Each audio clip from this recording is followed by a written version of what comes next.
Assalamualaikum warahmatullahi wabarakatuh. Yang terhormat Bapak Darsin Eskom MTI selaku dosen pembimbing mata kuliah kecerdasan buatan. Saya Iko Nadian Saputra dari Prodi Bisnis Digital kelas 24 di 31. Di sini saya akan menyampaikan presentasi dengan tema berjudul Sistem Pakar dan Representasi Pengetahuan. Baik, kita mulai. Pertama, pengertian dari sistem pakar. Sistem pakar atau expert system adalah sistem komputer yang meniru kemampuan seorang pakar manusia untuk membuat keputusan atau menyelesaikan masalah pada bidang tertentu. Sistem ini dirancang untuk menyimpan, memproses, dan menerapkan pengetahuan layaknya pakar, menggabungkan pengetahuan dan metode penalaran yang bisa digunakan oleh para ahli, sehingga mampu memberikan solusi, saran, atau diagnosis terhadap suatu permasalahan secara cerdas. Tujuan sistem pakar. Tujuannya adalah membantu pengguna non-pakar dalam membuat keputusan atau mendiagnosis suatu masalah dengan akurasi mendekati seorang ahli.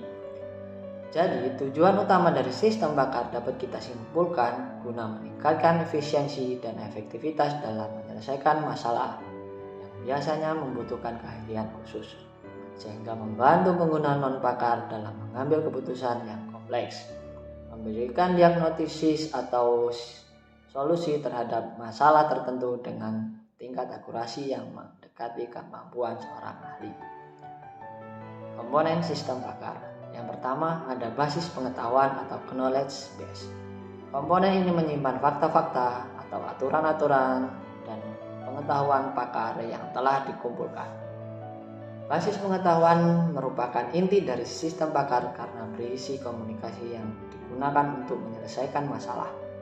Pengetahuan ini dapat berbentuk rules, logika, atau data heuristik. Yang kedua adalah mesin inferensi atau inference engine. Ini adalah otak dari sistem pakar, bertugas untuk menalar atau menyimpulkan solusi dari masalah berdasarkan pengetahuan yang ada di basis pengetahuan. Sistem inferensi menggunakan teknik penalaran seperti penelusuran maju atau forward chaining, atau penelusuran mundur backward chaining untuk pencapaian kesimpulan. Yang ketiga ada antarmuka pengguna atau user interface. Antarmuka yang digunakan oleh pengguna untuk berinteraksi dengan sistem pakar. Disinilah pengguna memasukkan data atau pertanyaan dan menerima hasil atau saran dari sistem. Antarmuka ini harus ramah pengguna, mudah dipahami dan intuitif. Yang keempat ada subsistem penjelasan atau explanation system. Bagian ini memberikan penjelasan atau alasan kenapa pengguna Bagian ini memberikan penjelasan atau alasan kepada pengguna tentang mengapa dan bagaimana sistem ini mengambil keputusan atau memberikan rekomendasi. Ini penting untuk meningkatkan kepercayaan pengguna terhadap sistem pakar itu sendiri. Akuisisi pengetahuan. Yang kelima ada akuisisi pengetahuan atau knowledge acquisition. Proses pengumpulan dan memasukkan pengetahuan dari pakar manusia atau sumber lain ke dalam basis pengetahuan. Proses ini bisa dilakukan secara manual oleh pihak pengembang sistem atau memiliki teknik sistem otomatis seperti machine learning atau pemrosesan bahasa alami. Aplikasi sistem pakar. Berikut adalah contoh aplikasi sistem pakar dari masing-masing bidang.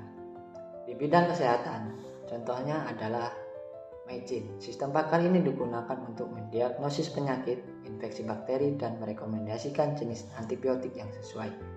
MyGene mempertimbangkan gejala, hasil lab, dan data medis lainnya. Yang kedua, di bidang pertanian ada DSSAT atau Decision Support System for Agrotechnology Transfer. Sistem ini membantu petani dalam menentukan waktu tanam, jenis tanaman, dan penggunaan pupuk berdasarkan kondisi tanah, iklim, dan data pertanian lainnya.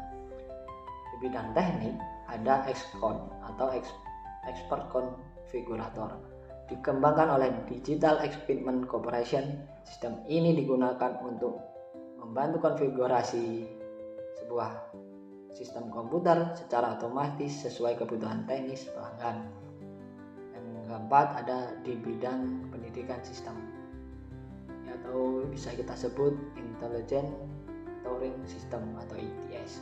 Sistem ini dapat menyesuaikan materi pembelajaran secara otomatis sesuai dengan tingkat pemahaman dan kecepatan belajar siswa, memberikan bimbingan seperti layaknya guru pribadi. Di bidang hukum, contohnya ada LOIS atau Legal Expert System. Sistem ini digunakan untuk membantu menganalisis kasus hukum, mencari preseden, dan memberikan saran hukum berdasarkan peraturan perundang-undangan yang berlaku tentunya.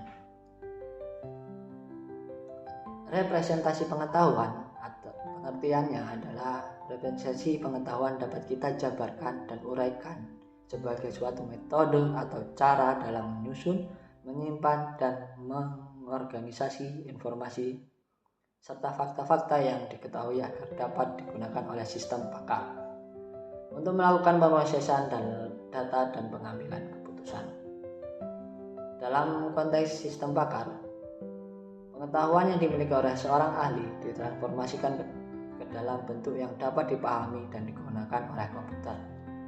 Representasi ini mencakup berbagai format seperti aturan atau rules, kerangka atau frames, jaringan sistematik, logika, dan sebagainya. Apa tujuan dari representasi pengetahuan adalah yang pertama, menyusun informasi secara sistematis sehingga mudah diakses dan dikelola oleh mesin.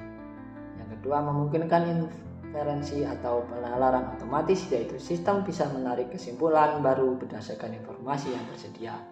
Yang ketiga, mempermudah pemecahan masalah karena sistem ini berdasarkan pengetahuan yang kuat dan merespon situasi atau pertanyaan tertentu. Jadi, representasi pengetahuan tidak hanya dapat menyimpan informasi, tetapi juga memainkan peran penting dalam bagaimana sistem berpikir dan membuat keputusan layaknya seorang pakar.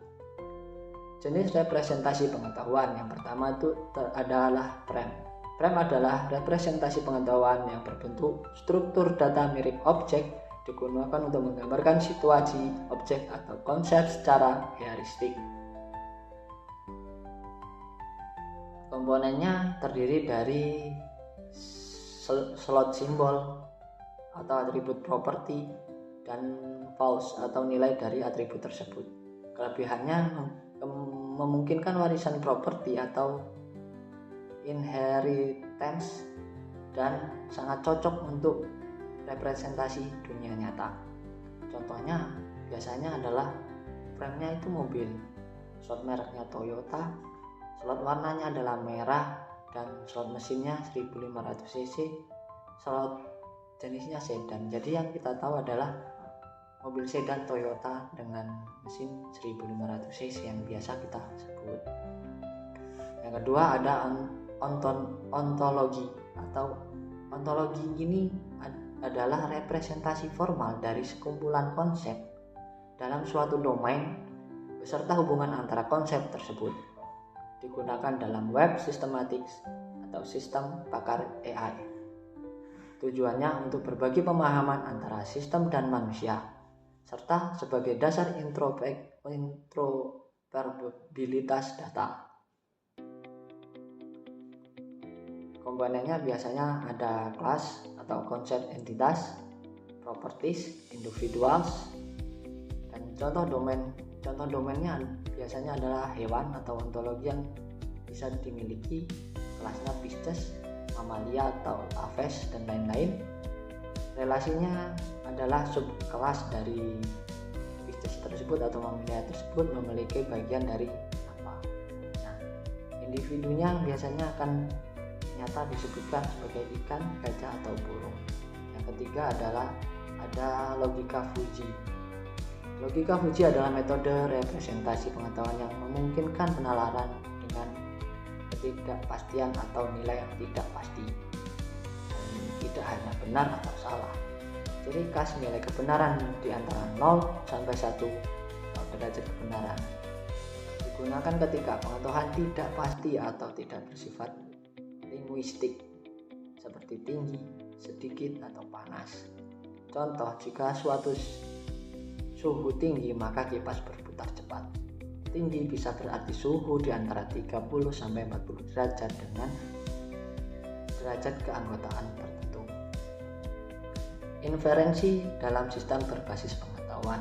Inferensi merupakan suatu proses berpikir logis yang digunakan untuk mendapat kesimpulan atau keputusan berdasarkan informasi, data, pengetahuan yang sudah ada sebelumnya. Dalam konteks ini, sistem menggunakan informasi yang telah diketahui untuk menyimpulkan suatu yang belum diketahui secara langsung.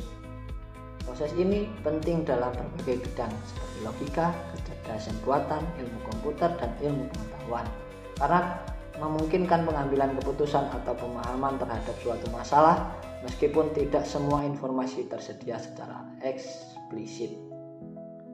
Contoh sederhana, jika diketahui bahwa semua orang bernapas dan Ali adalah manusia, maka inferensinya adalah Ali bernafas. Jadi, inferensi membantu mengumpulkan fakta-fakta yang ada untuk menciptakan pemahaman baru atau menarik kesimpulan yang relevan. Teknik inferensi umum. Yang pertama ada forward chaining atau penalaran maju. Forward chaining adalah metode inferensi yang bekerja dari fakta-fakta awal ke arah kesimpulan. Sistem akan mencocokkan fakta yang diketahui dengan aturan-aturan dalam basis pengetahuan. Dalam penerapan aturan-aturan yang premisnya cocok sehingga dapat menghasilkan fakta baru sehingga tujuan tercapai. Yang kedua ada backward chaining atau penalaran mundur. Backward chaining adalah metode inferensi yang dimulai dari kesimpulan atau tujuan yang ingin dicapai, kemudian sistem mencoba menelusuri fakta-fakta yang diperlukan untuk mendukung kesimpulan tersebut dengan cara melihat aturan-aturan yang mendukung. Yang ketiga ada reasoning dengan logika Fuzzy. Logika Fuzzy digunakan untuk penalaran dengan data yang tidak pasti atau samar, tidak seperti logika biner atau benar atau salah. Logika Fuzzy bekerja dengan tingkat kebenaran di antara 0 dan 1. Sekian dari saya, Iko Nadian Saputra. Maaf jika ada salah kata atau kurang berkenan atau penyampaian saya yang kurang baik. Semoga yang sudah saya sampaikan dapat menambah wawasan kepada kita semua. Jika ada saran atau tambahan dari yang telah saya sampaikan, silahkan komen-komen di bawah. Jangan lupa subscribe, like, dan share video ini agar kita semua dapat berbagi ilmu. Saya akhiri, wassalamualaikum warahmatullahi wabarakatuh.